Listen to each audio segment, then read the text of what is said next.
Melihat catatan langkah Rusia melawan sanksi pihak Barat, Putin dengan gagah berani melawan sanksi ekonomi dengan langkah ekonomi juga, yaitu pembeli gas dan minyak bumi Rusia bayar pakai rubel yang backed by gold harganya dan juga bisa menerima emas selain bayar pakai rubel. Sehubungan dengan hal tersebut, banyak pengamat ekonomi dan pengamat militer mengatakan jangan-jangan dari awal Putin itu niatnya bukan hanya menyerang Ukraina untuk jadi pelindung perbatasan buffer country atas serangan NATO, di mana NATO telah mencaplok 12 negara pecahan negara ex-Soviet dalam 15 tahun terakhir masuk menjadi member Pakta Pertahanan yang hadir untuk melawan Rusia. Namun sesungguhnya Putin memang ingin menantang dolar, menantang hegemoni satpam dunia, menantang Amerika. Putin menantang dolar. Apa yang terjadi kalau kenyataannya sejak tahun 2009 di mana dolar tertantang oleh mata uang digital Bitcoin, ternyata Putin berada di belakangnya. Kita urai perlahan analisa konspirasi ini dengan sejarah kolonialisasi dan dolarisasi. Dalam strategi Lebensraum atau living space atau mempertahankan hajat hidup sebuah wilayah, maka mengkoloni sebuah wilayah untuk diambil kekayaannya adalah hal yang biasa dilakukan oleh negara-negara kuat. Tiongkok menggunakan strategi kolonialisasi 5.0 yang menggunakan pendekatan ekonomi atau economic approach di dalam menyaplok kekayaan sebuah wilayah. Kolonialisasi 5.0 ini pakai soft power, seakan membantu, seakan wilayah yang dikoloni diambil kekayaan alamnya tersebut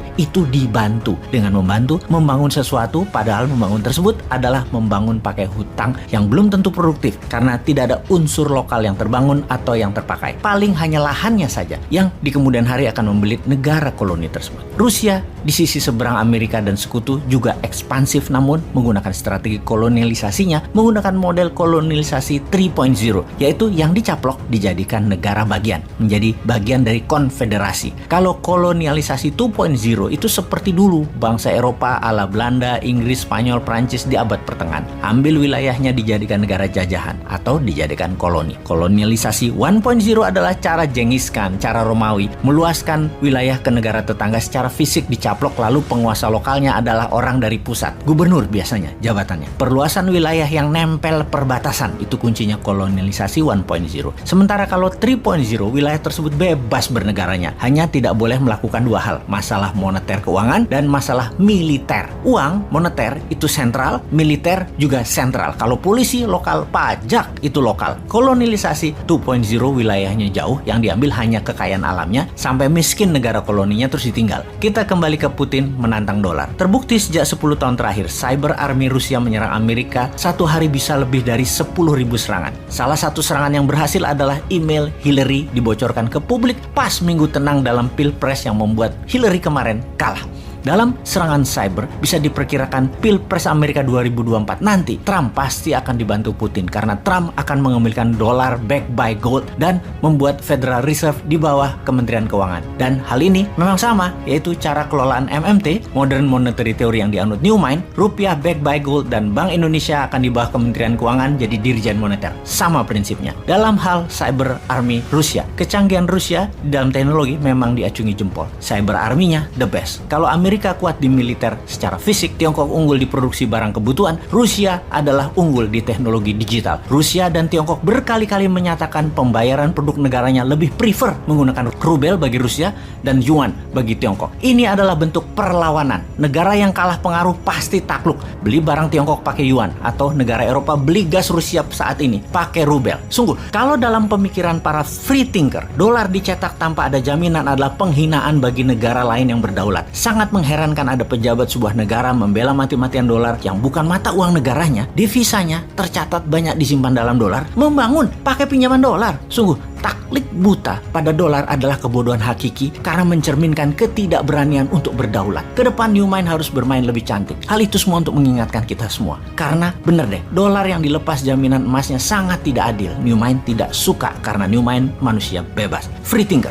Kita menelaah senjata tekan berikutnya, yaitu Bitcoin. Bitcoin yang di awalnya diterbitkan sejumlah 21 juta Bitcoin, hingga saat ini sudah beredar sekitar 18,9 juta Bitcoin yang berhasil ditambang atau yang ada di dunia. Adapun Satoshi mewakili 1/1 juta Bitcoin. Satoshi adalah unit terkecil dari Bitcoin cryptocurrency. Ini dinamai oleh Satoshi Nakamoto, pendiri protokol yang digunakan dalam blockchain dan cryptocurrency-nya Bitcoin. Sebentar, Sebentar, kita berhenti sebentar. Kita bertanya, who is Satoshi Nakamoto? Jawabannya, ternyata tidak ada manusia realnya. Ini ciptaan rekaan semata di mana untuk menjaga kerahasiaan dan jumlah Bitcoin yang beredar selalu tetap, maka kunci mother chain, blockchain-nya BTC atau Bitcoin dibuang, hilang. Jadi holy grail-nya cryptocurrency. Lalu kita teliti secara seksama, ternyata 70% transaksi awal-awal pembelian Bitcoin adalah akun-akun dari Rusia. Jangan-jangan memang mainannya Rusia. Nama Jepang-Jepangan ini hanya kamuflase. Sejarah Bitcoin sebagai alat tukar atau alat bayar, itu pertama kali dipakai untuk membeli 2 loyang pizza. Kurang lebih nilainya pizza tersebut adalah $8. Dibayar dengan 10.000 Bitcoin. Bayangkan, pada 3 Januari 2009 Bitcoin diluncurkan kepada publik dengan harga 0,0008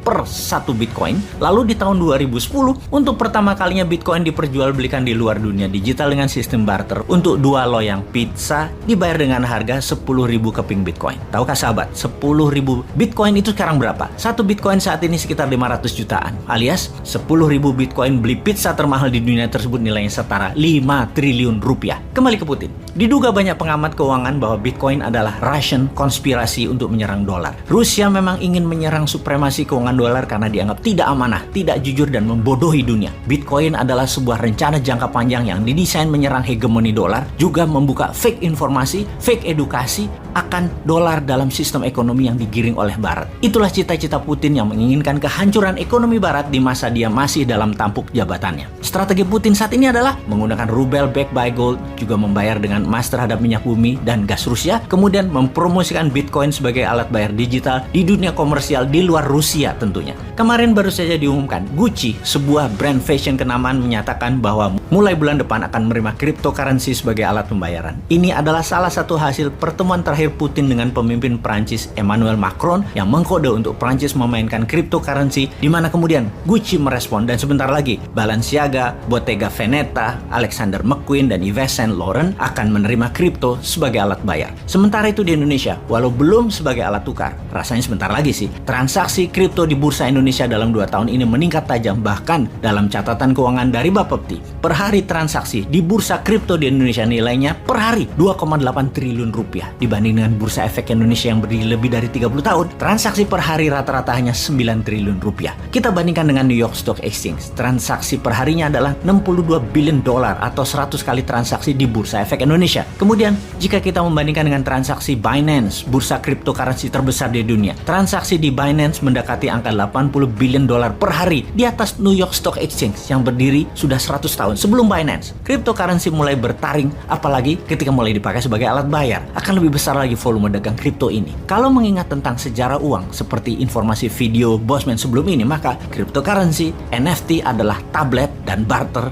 versi 2.0. Kembali ke topik. Serangan balik oleh Rusia dengan rubel backed by gold, transaksi emas, dan Bitcoin sebagai alat bayar komersial digital dunia, maka akan membuat dolar panas dingin. Pertanyaannya, Putin akan dikadafikankah? Atau akan diperang dunia ketiga kankah? Atau di-cancerkan? Kalau Indonesia,